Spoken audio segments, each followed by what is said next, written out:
ஆன்மீக சொந்தங்கள் அனைவருக்கும் அன்பான காலை வணக்கம். நாம் நம்மளுடைய சேனலில் தொடர்ந்து நிறைய சுவாரஸ்யமான ஆன்மீகம் சார்ந்த தகவல்களை தாங்க பார்த்துட்டு வந்துட்டு இருக்கோம். அந்த வரிசையில் இன்றைக்கி என்ன பார்க்க போகிறீங்க அப்படின்னா, வரக்கூடிய பிப்ரவரி 1ஆம் தேதி அன்னைக்கு நடைபெற இருக்கக்கூடிய தைப்பூசத்தினுடைய சிறப்புகளை பற்றியும், இந்த தைப்பூசத்திற்கு பிறகு ஏற்படக்கூடிய கிரக மாற்றங்கள் எப்படி இருக்குது, முருகனுடைய அருளால் மேசராசி நேயர்களுக்கு நடக்கக்கூடிய விஷயங்கள் என்னென்ன அப்படின்றத பற்றி தான் இந்த பதிவில் நம்ம தெளிவாக பார்த்து தெரிஞ்சுக்க போகிறோம். வீடியோக்குள்ளே போகிறதுக்கு முன்னாடி நீங்களும் நம்ம சேனலை சப்ஸ்கிரைப் பண்ணாமல் இருக்கீங்க அப்படின்னா மறக்காமல் சேனலை சப்ஸ்கிரைப் பண்ணிக்கோங்க. கூடவே பக்கத்தில் இருக்கிற பெல் சிம்பிளையும் கிளிக் பண்ணிக்கோங்க. அப்போ தான் நாங்கள் போடக்கூடிய வீடியோக்கள் எல்லாமே உங்களுக்கு நோட்டிஃபிகேஷன் உடனுக்குடன் வந்தடையும். நீங்களும் பார்த்து பயன்பெறலாம். வாங்க வீடியோக்குள்ளே போகலாம். உலக மக்கள் எல்லாராலையுமே, அதாவது உலகத்தில் இருக்கக்கூடிய எல்லா முருக பக்தர்களாலும் கோலாகலமாக கொண்டாடப்படக்கூடிய ஒரு விரத நாள்னா அது தைப்பூச திருநாள் தாங்க. தைப்பூச திருநாளில் பார்த்தீங்கன்னா ஏராளமான பக்தர்கள் பால் குடம் எடுக்கிறது, அழகு குத்துறது, காவடி ஏந்தி வர்றது, இந்த மாதிரி பல்வேறு விதமான நேர்த்தி கடன்களை எல்லாம் நிறைவேற்றுவாங்க. இந்த தைப்பூசத்தன்னைக்கு முருகனுக்கு காவடி சுமந்து போனோம் அப்படின்னா நடக்காத காரியங்கள் கூட நடந்துடும் அப்படின்றது முருகனுடைய பக்தர்களுடைய நம்பிக்கையாக இருந்துட்டு இருக்குங்க.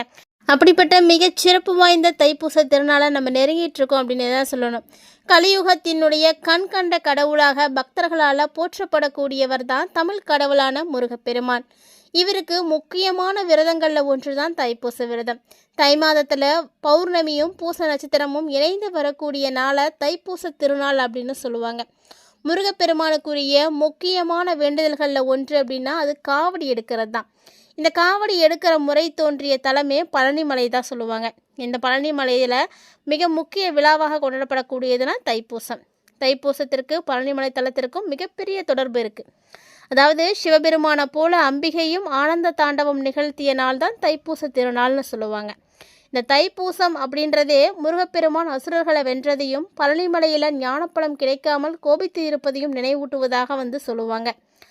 முருகப்பெருமானுக்கு காவடி எடுக்கக்கூடிய பழக்கமே தோன்றினதே இந்த பழனிமலையில் தான். தைப்பூச திருநாள் அன்னைக்கு முருகப்பெருமானை வேண்டி விரதமிருந்து வழிபாடு செய்தீங்க அப்படின்னா கண்டிப்பாக உங்களுடைய வறுமைகள் எல்லாம் நீங்கி செல்வமானது பெருகும், தீமைகள் அழியும், உங்களுடைய வாழ்க்கைக்கு நல்ல ஒரு வழி கிடைக்கும், தம்பதிகளுக்குள்ள ஒற்றுமை அதிகரிக்கும், விருப்பங்கள் நடக்கும். காவடி எடுத்தீங்க அப்படின்னா உங்களுடைய எல்லா விஷயமும் நிறைவேறுங்க. முருகப்பெருமானுக்கு மகா கந்தசஷ்டி விரதம் எப்படி 48 நாட்கள் கடைபிடிக்கிறோமோ அதே போல தான் இந்த தைப்பூச விரதமும் 48 நாட்கள் கடைபிடிக்கக்கூடிய வழக்கம் இருக்குது. முருக பக்தர்கள் பலரும் 48 நாட்கள், 21 நாட்கள், 7 நாட்கள் என நாள் எண்ணிக்கையில் பல்வேறு விதமாக விரதங்கள் எடுப்பாங்க. 2026ஆம் ஆண்டில் தைப்பூச திருவிழா பிப்ரவரி 1ஆம் தேதி ஞாயிற்றுக்கிழமை அன்னைக்கு வந்திருக்கு. ஸோ முருகப்பெருமானுடைய அருளால் எல்லாருடைய துன்பங்களும் விலகி நீங்கள் நினைச்சது நடக்கணும் அப்படின்னு கண்டிப்பாக முருகன்ட்ட பிரார்த்தனை செய்துக்கோங்க. கண்டிப்பாக அவர் உங்களுக்கு ஒரு நல்ல வழியை காட்டுவார். இந்த தைப்பூச விரதத்தின் பொழுது கடைப்பிடிக்க வேண்டிய விஷயங்கள் நிறைய இருக்குங்க. அதாவது விரதம் அப்படின்ற பொழுது கண்டிப்பாக ஒரு வேளை மட்டும்தான் சாப்பிடணும். ஒரு வேளை மட்டும் சாப்பிடாமல் கூட விரதம் இருக்கலாம். எந்த விரதமுமே என்னால் இருக்க முடியாதுங்கிறவங்க பால் பழம் சாப்பிட்டு எடுக்கலாம். கண்டிப்பாக அது சைவமாக தான் இருக்கணும், அசைவம் சாப்பிடக்கூடாது. மேலும் இந்த விரத நாட்களில் பார்த்திங்கன்னா முருகனுடைய பெருமைகளை படிக்கிறது, கேட்குறது, மற்றவங்களுக்கு சொல்கிறது, இதெல்லாம் ரொம்ப சிறப்பான பலன்களை உங்களுக்கு கொடுக்கும். அதனால் அதையும் செய்யுங்க. முருகனுடைய சிந்தனையிலே நீங்கள் இருக்கிற மாதிரி பாருங்கள். அவருக்குரிய மந்திரங்களை உங்களுடைய மனசுக்குள்ளே சொல்லிகிட்டே இருங்க. ஓம் சரவணபவ அப்படின்ற மந்திரத்தை நீங்கள் சொல்ல சொல்ல உங்களுக்கு பல்வேறு விதமான அற்புதங்கள் நடந்துகிட்டே இருக்குங்க. ஸோ மறக்காமல் ட்ரை பண்ணுங்கள். இந்த பதிவை பார்த்துட்ருக்கும் பொழுதே கமெண்ட் பாக்ஸில் இந்த ஒரு மந்திரத்தையும் தவறாமல் கமெண்ட் பண்ணுங்கள். முருகனுடைய அருள் உங்களுக்கு பரிபூர்ணமாக கிடைக்கும். தைப்பூசத்தினுடைய சிறப்புகளை பற்றி தொடர்ந்து நம்ம பார்த்து தெரிஞ்சுக்கலாங்க. இப்போது நம்ம என்ன மாதிரியான மாற்றங்கள் மேசராசிக்காரங்களுக்கு தைப்பூசத்துக்கு அப்புறமா ஏற்பட போகுது அப்படின்றத பார்த்துடலாம். வீடியோ ரொம்பவே இன்ட்ரெஸ்டிங்காக இருக்கும். ஸ்கிப் பண்ணாமல் தொடர்ச்சியை பார்த்து பயன்பெறுங்க. ஜோதிடத்தின் வாயிலாக மட்டும்தான் நமக்கு நடக்கக்கூடிய எதிர்கால நிகழ்வுகளை நம்மளால் தெரிஞ்சிக்க முடியுதுங்க. ஒரு அற்புதமான கலை அப்படின்னு கூட இதை சொல்லலாம். இந்த ஒரு விஷயம் பார்த்திங்கன்னா ஒவ்வொரு மாதமுமே மாறிக்கிட்டே தான் இருக்கும். ஏன்னா ஒவ்வொரு மாத கிரகங்களுடைய நிலைமைகளுக்கு ஏற்ப நமக்கு பலன்கள் அப்படின்றது மாறிட்டே இருக்கும்.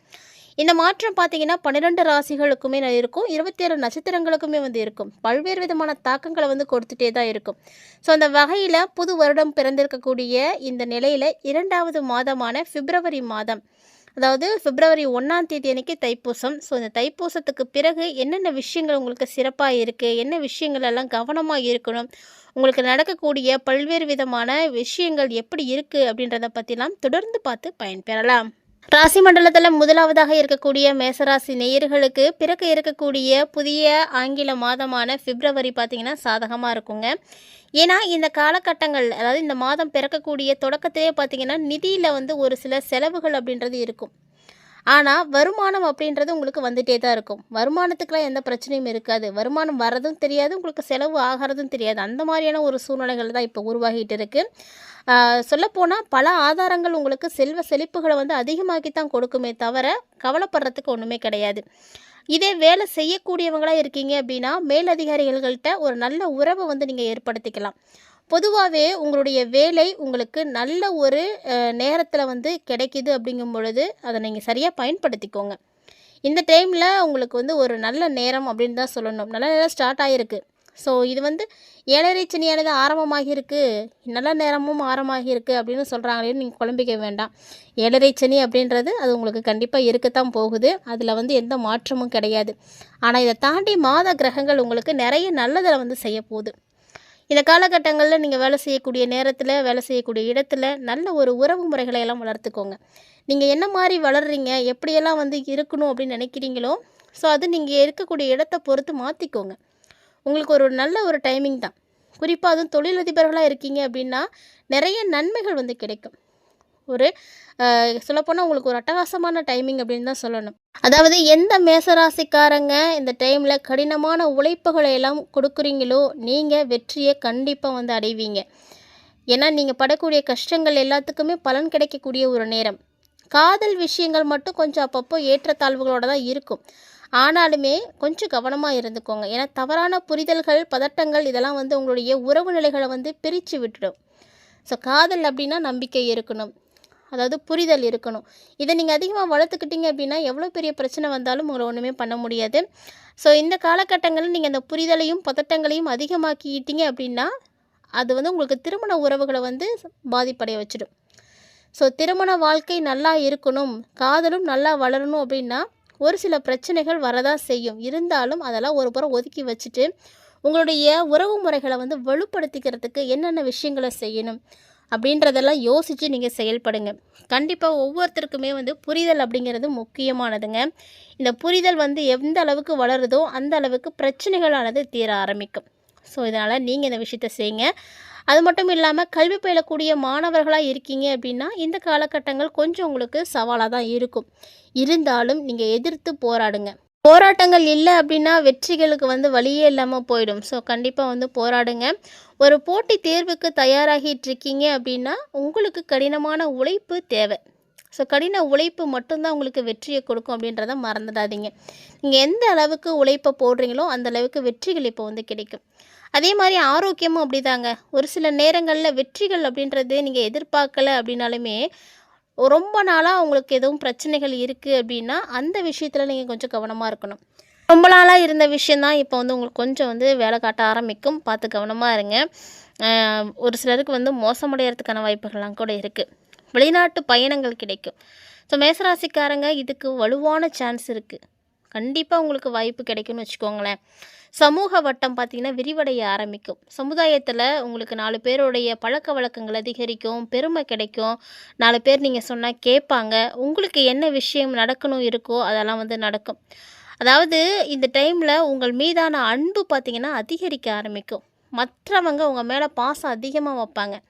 ஸோ நம்ம மேலே இவ்வளோ பாசமாக இருக்காங்களா எல்லோரும் அப்படின்றதே நீங்கள் வந்து இப்போ தான் வந்து ரியலைஸ் பண்ண போகிறீங்க. ஸோ அதுக்குரிய ஒரு டைமிங். தொழில் தொடர்பாக அப்பப்போ மோதல்கள் அப்படின்றது இருக்கத்தான் செய்யும். ஸோ ஒருத்தருக்கு ஒருத்தர் பார்த்திங்கன்னா எந்த பிரச்சனையும் இழுத்துக்காமல் சூழ்நிலைகளை வந்து சமாளிக்க கற்றுக்கோங்க.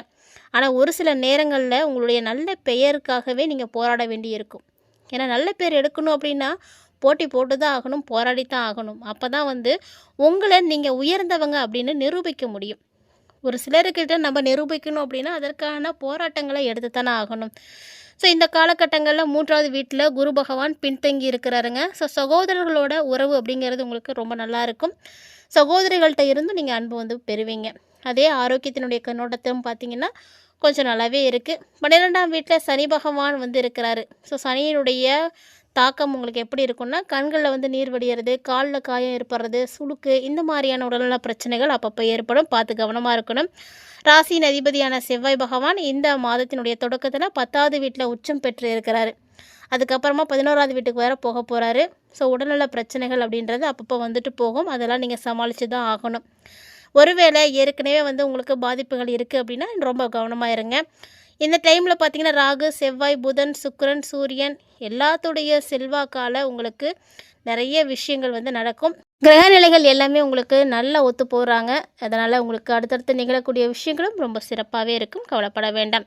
மேலும் நல்லது நடக்கிறதுக்கு செவ்வாய்க்கிழமைகளில் கோவில்களில் சிவப்பு நிறத்தில் இருக்கக்கூடிய மாதுளையை நீங்கள் தானமாக செய்யுங்க. ஸோ நீங்கள் தானம் கொடுக்கறது உங்களுக்கு நல்ல பலன்களை எல்லாம் கொடுக்கும். மறக்காமல் ட்ரை பண்ணுங்கள். இந்த வீடியோ பதிவில் தைப்பூசத்துக்கு அப்புறமா ஏற்படக்கூடிய மாற்றங்கள் மேசராசி நண்பர்களே உங்களுக்கு எப்படி இருக்குன்றதை பார்த்துருப்பீங்கன்னு நினைக்கிறேன். கட்டாயமாக பதிவு உங்களுக்கு பிடிச்சிருந்துருக்குன்னு நினைக்கிறேன். அப்படி ஒரு வேளை பிடிச்சிருந்ததுனால லைக் பண்ணி ஷேர் பண்ணுங்கள். மறக்காமல் கமெண்ட் பண்ணுங்கள். மேலும் இது போல் நிறைய இன்ட்ரெஸ்டிங்கான தகவல்களோட மற்றும் ஒரு சுவாரஸ்யமான தலைப்பில் சந்திக்கலாம்.